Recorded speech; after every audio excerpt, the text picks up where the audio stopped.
جہانگیر نے اس واقعے کا تذکرہ کرنے کے بعد لکھا کہ میرے ساتھ بھی شاہزادگی کے دنوں میں ایک اسی قسم کا واقعہ پیش آیا تھا، اور وہ یہ کہ ایک دن پنجاب میں شیر کا شکار کھیلتے ہوئے ایک شیر کے نمودار ہونے پر میں نے ہاتھی کے اوپر بیٹھے ہوئے اس پر بندوق داغ دی۔ وہ انتہائی غضب کے عالم میں اچھل کر ہاتھی کے پیچھے پہنچ گیا۔ اس وقت اتنی فرصت نہیں تھی کہ بندوق کو رکھ کر اسے مارنے کے لیے تلوار اٹھاؤں، اس لیے فوراً بندوق کو گھما کر اس کی نالی دونوں ہاتھوں سے پکڑ لی اور دو زانو ہو کر اس کا کندھا اس زور سے شیر کے سر اور منہ پر مارا کہ اس کی چوٹ سے وہ وہیں ڈھیر ہو گیا۔ جہانگیر کے شیر کے شکار کا سب سے خطرناک اور دلچسپ واقعہ وہ ہے جو اسے آگرہ کے قریب پیش آیا۔ اس نے اس واقعے کا اپنی تسخ میں تفصیل سے تذکرہ کیا ہے۔ وہ لکھتا ہے، اتوار 14 شوال 1019 ہجری کو دن کے آخری حصے میں چیتے کے شکار میں مشغول رہا۔ اس دن اور جمعرات کے دن کے لیے میں نے حیوانات کو ذبح کرنے سے منع کیا ہے، خود بھی ان دنوں میں گوشت نہیں کھاتا۔ اتوار کے دن کی حرمت میرے نزدیک اس لیے ہے کہ یہ میرے والد بزرگوار کی پیدائش کا مبارک دن ہے۔ وہ اس دن کی تعظیم کرتے ہوئے نہ صرف یہ کہ خود گوشت نہیں کھاتے تھے بلکہ دوسروں کو بھی اس دن کے لیے حیوانات ذبح کرنے سے منع کر دیا تھا۔ فرمایا کرتے تھے کہ اس دن جانداروں کا قصائیوں کے ہاتھوں سے محفوظ رہنا اچھا ہے۔ جمعرات کا دن میرے لیے قابل احترام اس لیے ہے کہ میری تخت نشینی اسی دن ہوئی تھی۔ میں نے حکم دیا ہوا ہے کہ اس دن بھی کسی جاندار کی جان نہ لی جائے۔ اس ممانعت پر میں خود بھی عمل کرتا ہوں، یہاں تک کہ شکار کھیلنے کے دوران میں مذکورہ دن آتے ہیں تو شکاری جانوروں پر تیر اور بندوق نہیں چلاتے۔ میں جس دن چیتے کا مذکورہ شکار کھیل رہا تھا اس وقت انوپ رائے جو قربت رکھنے والے ملازمین میں سے ہے، اس گروہ کی جو شکار کے موقع پر ساتھ ہوا کرتا ہے، رہنمائی کرتے ہوئے مجھ سے کچھ فاصلے پر میرے متوازی چل رہا تھا۔ ایک درخت تک پہنچا جس پر کچھ کوے بیٹھے تھے۔ اس کی نظر ان کووں پر پڑی تو کمان اور تیر سنبھال کر ان کی طرف متوجہ ہوا۔ اس وقت اتفاقاً اس کی نظر ایک گائے پر پڑی جس کا آدھا حصہ کھایا جا چکا تھا۔ فوراً بعد ہی اسے ایک زبردست ڈیل ڈول کا خوفناک شیر دکھائی دیا جو درخت کے آس پاس کی جھاڑیوں سے نکل کر روانہ ہوا۔ سورج غروب ہونے میں صرف 2 گھڑیاں باقی تھیں۔ اس کو مد نظر رکھتے ہوئے اس نے اپنے چند ہمراہیوں کے ساتھ اس کے گرد گھیرا ڈال دیا اور ایک آدمی کو اطلاع دینے کے لیے میرے پاس بھیجا۔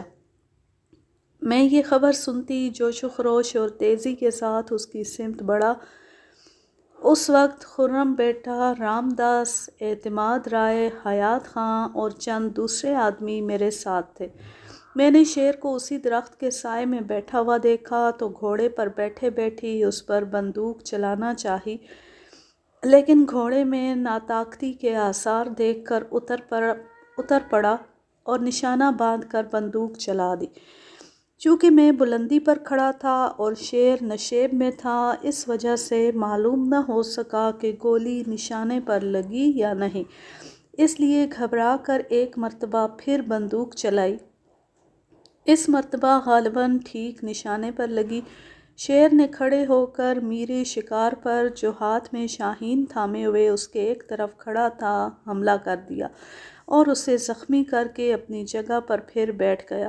اس حالت میں میں نے ایک اور بندوق کوسا پایا یعنی 3 پاؤں والے سٹینڈ پر رکھ کر اس کی لبلبی پر ہاتھ رکھا۔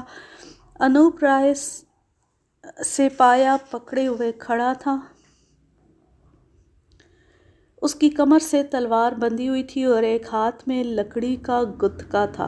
خرم بیٹا تھوڑے فاصلے پر میرے بائیں جانب کھڑا تھا۔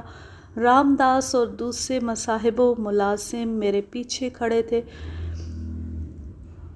کمال خان کراول مجھے بندوق بھر کر دینے میں مصروف تھا، چنانچہ میں بندوق چلانے ہی والا تھا کہ شیر غراتا ہوا ہماری طرف لپکا۔ ساتھ ہی میں نے بندوق چلا دی۔ گولی شیر کے منہ اور دانتوں کے برابر سے نکل گئی۔ شیر نے بندوق کی آواز سے مزید بپھر کر ملازمین کے اس گروہ پر جو اس کا مقابلہ کرنے کے لیے جمع ہو گیا تھا حملہ کر دیا۔ وہ اس حملے کی تاب نہ لا کر ایک دوسرے پر گرتے پڑتے کچھ اس طرح سے بھاگے کہ میں اس بھگدڑ میں ان کے دھکوں سے اپنی جگہ سے اکھڑ کر ایک دو قدم پیچھے جا گرا۔ مجھے اچھی طرح یاد ہے کہ 2-3 آدمی میرے سینے پر پاؤں رکھتے ہوئے میرے اوپر سے گزر گئے۔ اعتماد رائے اور کمال کراول نے سہارا دے کر مجھے اٹھایا۔ اس دوران میں شیر نے ان لوگوں کا رخ کیا جو بائیں طرف تھے۔ انوپ رائے سپاہیوں کو ہاتھ سے چھوڑ کر مقابلے کے لیے شیر کی طرف بڑھا۔ شیر جس پھرتی اور چستی کے ساتھ بائیں طرف کے لوگوں پر حملہ آور ہوا تھا اسی تیزی کے ساتھ واپس پلٹ کر انوپ رائے پر لپکا۔ انوپ رائے نے مردانگی اور بہادری کے ساتھ شیر کا سامنا کیا اور گتکا جو اس کے ہاتھ میں تھا دونوں ہاتھوں سے تھام کر پوری طاقت سے 2-3 مرتبہ شیر کے سر پر مارا۔ شیر نے منہ کھول کر انوپ رائے کے دونوں ہاتھ اپنے جبڑوں میں پکڑ کر ایسے چبائے کہ اس کے دانت اس کے دونوں ہاتھوں کے پار ہو گئے، لیکن ہاتھ میں لکڑی اور انگلیوں میں انگوٹھیوں کی موجودگی اس کے دونوں ہاتھوں کو ناکارہ ہونے سے بچانے میں مفید ثابت ہوئی۔ شیر کے حملے اور دھکے سے انوپ رائے اس کے دونوں پنجوں کے درمیان پیٹھ کے بل اس طرح سے گرا کہ اس کا منہ شیر کے سینے کے مقابل تھا۔ اس وقت خرم بیٹا اور رام داس انوپ رائے کی مدد کے لیے لپکے۔ شہزادہ خرم نے شیر کی کمر پر تلوار ماری اور رام داس نے بھی تلوار کے 2 وار کیے جن میں ایک وار شیر کے کندھے پر پڑا جو مؤثر ثابت ہوا۔ حیات خاں کے ہاتھ میں جو گتکا تھا اس سے اس نے شیر کے سر پر کئی چوٹیں لگائیں۔ انوپ رائے نے زور لگا کر شیر کے منہ سے اپنے ہاتھ نکال لیے اور 2-3 مکے شیر کے سر پر مارے اور اس کے ساتھ پہلو کے بل لڑک کر کچھ دور تک گیا، پھر اپنے گھٹنوں پر زور دے کر سیدھا کھڑا ہو گیا۔ چونکہ شیر کے دانت اس کے ہاتھوں کی دوسری جانب نکل چکے تھے اس لیے اس کے منہ سے ہاتھ نکالتے ہوئے اس کے ہاتھوں کے کچھ حصے کٹ گئے تھے۔ شیر کے پنجے اس کے کندھوں کو بھی زخمی کر گئے تھے۔